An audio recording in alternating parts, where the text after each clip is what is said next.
제가 다 책임져야 되는 상황이고 위약금도 많이 나올 것 같아서 그거를 제가 감당하기에는 제가 그래도 가서 노래할 수 있게만 해주시면 그냥 저 조금만 봐주시면 제가 어떻게든 해볼게요. 시간 지나면 가정 유지 되잖아요. 저는 아무것도 없잖아요. 저는 방송 볼 때마다 당신 때문에 괴로울 거예요. 저희 애들도 마찬가지고요. 저희는 왜 그런 지옥식을 살아야 되나요? 저는 다시는 방송에서 보고 싶지 않다고요. 근데 제가 죽으면 두 분도 더 힘들 거 아니에요. 그러면 저는 한테 공격을 해야 되는데 괜찮으세요? 20년간 평범한 가정주부로 살다가 남편의 외도로 큰 충격에 빠졌다는 어떤 가정주부 분의 제보입니다. 자, 그리고 이제 이 상간녀, 앞서 들으신 것처럼 상간녀의 정체도 양 변호사님 충격적입니다. 일단 제보자분은 뭐 두 자녀를 두고 있는 40대 그냥 평범한 가정주부인 거고요. 어느 날부터 남편이 집에 좀 잘 안 들어오고 외출이 좀 잦았다라고 합니다. 그러다가 이제 올해 2월에는 집을 나가는 정도에 이르렀다라고요. 근데 남편의 휴대전화를 보니까 굉장히 유명한 트로트 여가수의 이름이 있고 생일이 적혀 있었다라고 합니다. 그래서 어떻게 된 거냐고 물었더니 그냥 친구 사이라고 이렇게 얘기를 했다는데 그 여고 사람분은 뭐 종편의 그 경연대회를 통해서 좀 무명생활에서 벗어나서 굉장히 활발한 활동을 지금도 하고 있고 지금도 이제 종편 채널의 트로트 경연대회에 나가고 있다라고 합니다. 그래서 아니 친구 사이인데 그 뭐 여행 가는데 그 가수의 행사에까지 따라갔다라는 거예요. 이거는 좀 아니다 싶어서 직접 제보자분이 연락을 해보셨다고 합니다. 이 가수에게. 예, 남편은 친구라고 하지만 아내의 직감이라는 게 뭐 있었던 모양입니다. 그래서 지난 3월에 직접 그 상대 여성에게 연락을 했다고 하는데요. 제보자 얘기 들어보시죠.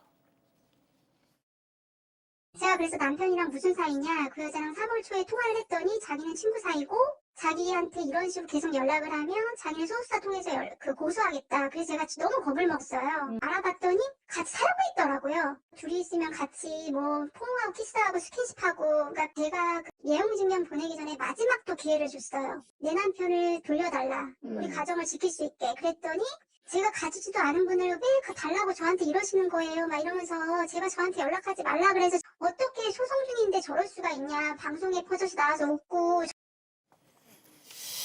자, 도대체 저 사람이 누구냐 지금 뭐 다들 궁금해하실 텐데요. 저희는 밝히진 않겠습니다.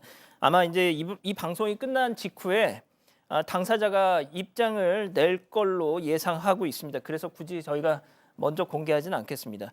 앞서 들으신 것처럼 트롯 경연 대회로 오랜 무명 생활을 끝냈고 현재도 다른 경연 대회에 지금 출연 중인 분입니다.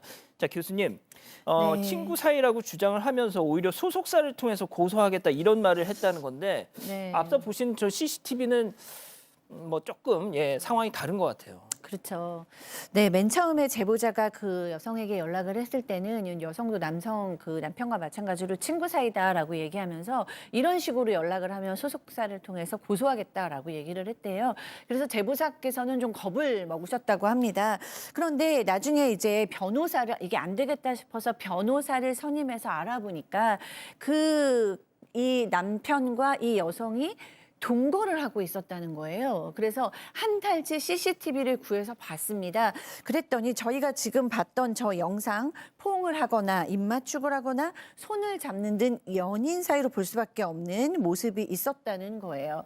그러니까 이런 것들을 보고 사실은 이 제보자도 너무 충격을 받으셨겠지만 이 얘기를 친정 엄마한테 했는데 친정 엄마께서 그냥 쓰러지셔가지고 응급실에 실려가셨대요. 왜냐하면 이 가수를 유난히 응원을 하셨었다고 합니다. 그러니까 이 가수의 팬이셨던 거예요.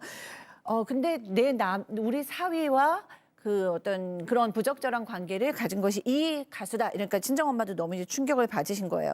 그다음에 이 제보자는 여성한테 수차례 문자를 보내면서 내 남편을 만나지 말아달라. 그다음에 돌려달라라고 얘기했더니 이 가수는 자꾸 왜 이러시냐. 난 가진 적도 없는 사람을 뭘 어떻게 돌려드리냐. 두 분 가정 문제는 제발 두 분이 알아서 해라. 라고 답변이 왔다고 합니다. 자, 그런 답변을 듣고 결국 지난 9월 말에 이 제보자는 이 상대 여성에게 내용 증명을 보냈고 이후 상간 소송도 제기를 했습니다.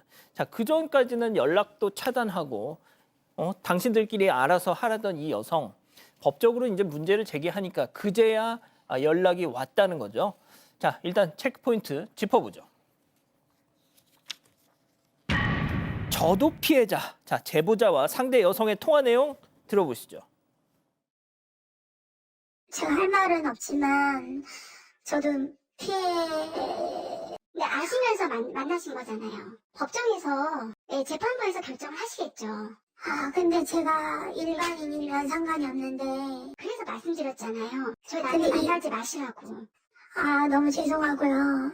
저도 모든 게 다 잃는 상황이라서. 근데 저는 생계가 끊기면 부모님도 제가 모셔야 되고, 저도 제가 어떻게 보면 그래서- 피해를 입었는데, 그러니까 제가 정말 뭐 이런저런 말 다 해봤자 변명밖에 안 되겠지만, 한 번만 좀, 저 봐주시면, 안 그러면 저는 죽어야 되고, 저는 잃을 게 많은 연예인이고, 제가 진짜 좀 바보거든요.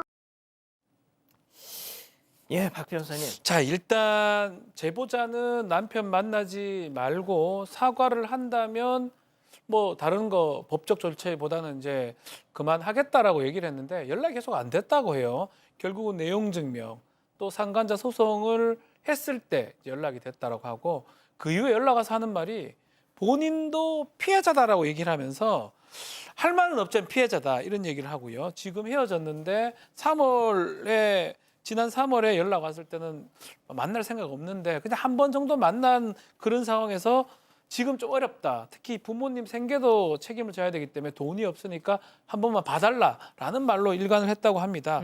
특히 이혼이 다 된 거 아니냐. 그 얘기 듣고 부모님하고 뭐 만남을 가졌는데 그 얘기를 하니까 제보자는 아니다.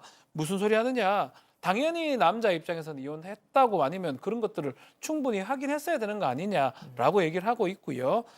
잃을 게 많은 연예인이다. 무명 시절이 긴데 여기까지 올라왔는데 제발 한 번만 봐달라라고 이 가수는 반복해서 얘기를 하고 있는 것 같습니다. 자, 그리고 앞서 들으신 그 통화에서 이 상대 여성은 조금만 봐달라면서 이런 얘기도 했다고 합니다. 이어서 더 들어보시죠.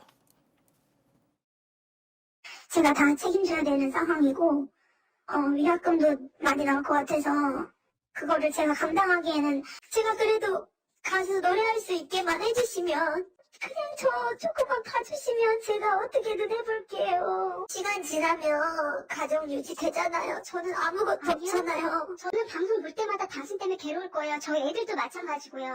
저희는 왜 그런 지옥식을 살아야 되나요? 저는 다시는 방송에서 보고 싶지 않다고요. 근데 제가 죽으면 두 분도 더 힘들 거 아니에요. 그러면 저는 한테 공격을 해야 되는데 괜찮으세요?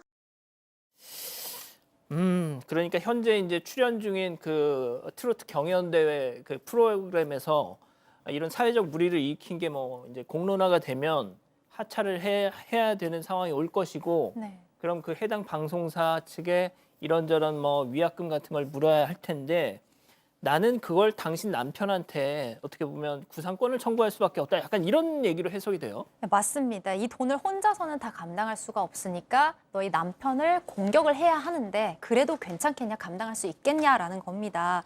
통화 이후에는 제보자에게 이런 문자도 보냈다고 해요. 어머니가 암이라고 한다. 수술비에 치료비 걱정을 하고 있다. 병원비를 벌어야 하니까 선처를 제발 좀 부탁드린다라는 내용의 문자까지 보냈다고 합니다. 제보자는 한 가정을 파탄 내놓고 결국 돈을 이유로 이렇게 사정을 좀 봐달라고 하니까 너무 괘씸하고 기가 막히다고 해요. 또 유튜브 등의 여성의 행사장에 남편이 동행하는 모습이 올라오고 결혼식장을 다니면서 축가를 부를 때마다 너무 괘씸했다면서 더 이상 방송에 나오는 모습을 보고 싶지가 않아서 제보를 결심하게 됐다고 밝혔습니다. 자, 양 변호사님, 저희가 이제 이 상대 여성 트로트 여가수 하고도 이제 연락을 취해봤습니다. 그래서 일단 이 상대 여성의 입장은 뭐냐면 이제 사실상 혼인이 파탄 났기 때문에 그 말을 믿고 법적으로 정리하는 단계에만 남아있다라고 해서 이혼에 합의했다고 해서 교제를 시작을 했다는 거예요. 심지어 이제 그 남편이 재산 분할이나 위자료 정리까지 다 끝났다라는 식으로 얘기를 했다라는 겁니다. 그래서 이게 사실이 아니었다는 걸 알게 되자마자 바로 이 남성과의 관계는 중단을 했고 아내에게도 연락을 해서 사과의 뜻을 전했다고 합니다. 하지만 이게 이미 법적인 어떤 상황이 벌어졌잖아요. 이 부분에 대해서도 피할 생각이 없고 지금 한동안 이게 어떻게 돌아가는지를 몰라서 제대로 응대를 못했던 모양이에요. 근데 이 사실을 이제 변호사를 선임해서 진실을 알리기 위해서 밝히기 위해서 다툴 것이고 그러면 이제 그 처음에 소송이 제기됐을 때 응대를 안 하는 바람에 선고 기일까지도 잡혔던 모양입니다. 진짜요? 하지만 이제 나중에라도 이걸 선임을 해서 이 기일을 미루게 되면 이제부터 재판이 시작되는 거거든요. 이제 정말 누구 말이 맞는지는 재판 과정에서 밝혀질 것으로 보이고, 그리고 이제 더 나아가서 아까 얘기했던 것처럼 지금 위약금이나 이런 것들이 발생을 하게 되면 결국 만약에 그 남성이 이 지금 가수를 속였다라면 그 남성 때문에 벌어진 일이 될 수가 있잖아요. 그래서 그쪽으로도 법적 대응을 할 수밖에 없는 상황이라고 합니다. 자, 박 변호사님, 네. 이 앞으로 어떻게 될까요? 이 재판이 이제 시작이 된다는데. 일단은 이제 무변론 뭐 선고기를 잡힌 거는 아마 없어지고요. 재판이 진행되는데 그 CCTV 영상 같은 게 좀 확실해 보이거든요. 그렇기 때문에 그 상간 소송에서 이 가수 여성이 이기기는 쉽진 않아 보입니다. 제가 봤을 때 저게 설명이 돼야 되는데 저게 설명이 과연 될까요? 근데 이제 또 상간 소송은 결국은 위자료 청구 소송이거든요. 예. 위자료가 뭐 지금 현재 우리나라 법상으로는 많으면 몇 천만 원 정도니까 그 정도인데, 다만 이제 이게 알려져 가지고 방송을 못 하게 되면 위약금 같은 거 이거 남자한테 구상을 할 수 있냐?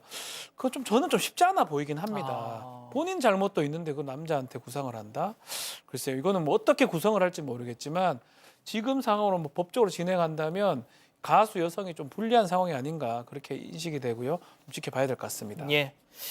다시 한번 말씀드립니다만 방송 직후에 이 당사자가 아마 소속사를 통해서 입장문을 내지 않을까 그렇게 기대하고 있습니다. 그래서 저희가 굳이 이 이름을 공개하지 않았습니다.